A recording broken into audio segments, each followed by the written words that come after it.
Joining us now is Liberal Senator and former Ambassador to Israel, Dave Sharma. Dave, good to see you. Thank you so much for joining us on the show. You were at the peaceful protest today. What was the message those gathered wanted to get out there?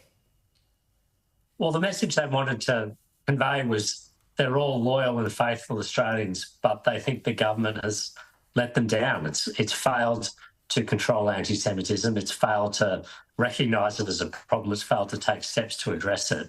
And it's been too late in many of its responses. But I think the thing that struck me about this rally was it bore malice to no one. It wasn't, burning any other country's flag or seeking to demonise any other community of Australians. He was just saying, we are Australians, we are proud Australians, we are also Jewish Australians, and we want to have the same civil and political rights and our security and safety protected as any other Australian is entitled to expect.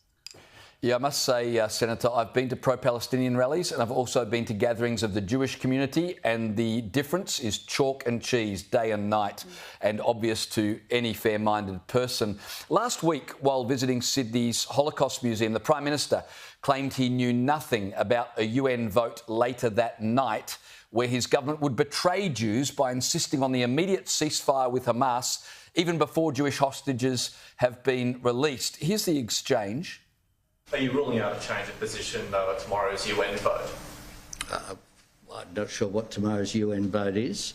There are UN votes all the time.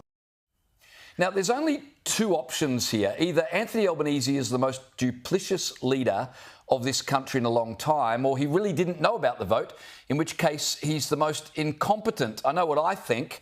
Senator, I'm interested in your thoughts. Well, I find it staggering that he wouldn't know about this. I mean, during my time in government, in the public service, in the Department of Foreign Affairs and Trade, as an ambassador to Israel, any vote like this at the UN of this level of sensitivity involves not only the foreign minister, it always involves the prime minister, and often it will involve the cabinet as well, or at least the National Security Committee cabinet. Now, Anthony Albanese may well not have known, because in so many other aspects of this government, he doesn't seem to have control of the agenda. He seems to be a passenger, not a driver, despite being the Prime Minister.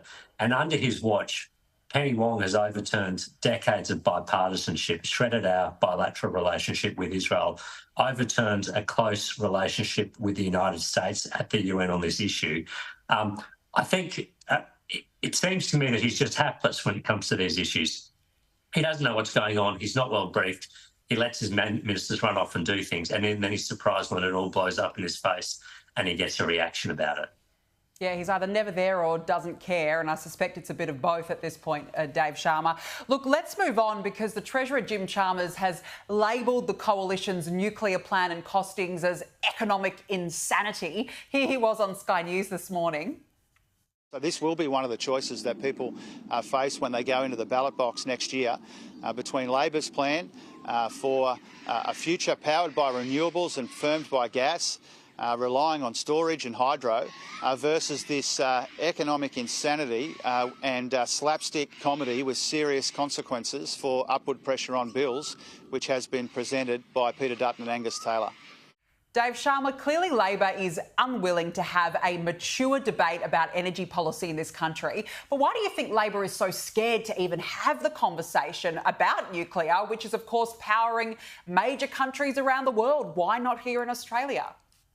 Well, that's exactly right. I mean, what does Labor know that France doesn't, the United States, the United Kingdom, Canada, Korea, Japan, Facebook, Amazon, Microsoft, Google, all of these countries are investing in new nuclear power assets and new nuclear power generation, because they realise it's the only way to get reliable, affordable power if you're lessening your dependence on fossil fuels and if you want to reduce emissions. Now, I don't understand why this Labor government, Chris Bowen, Jim Chalmers, Anthony Albanese, think they know better than anyone else around the world, think that a country which has some of the largest uranium reserves in the world, in Australia, shouldn't be allowed to use it for power, but every other country in the world is going gangbusters doing just this.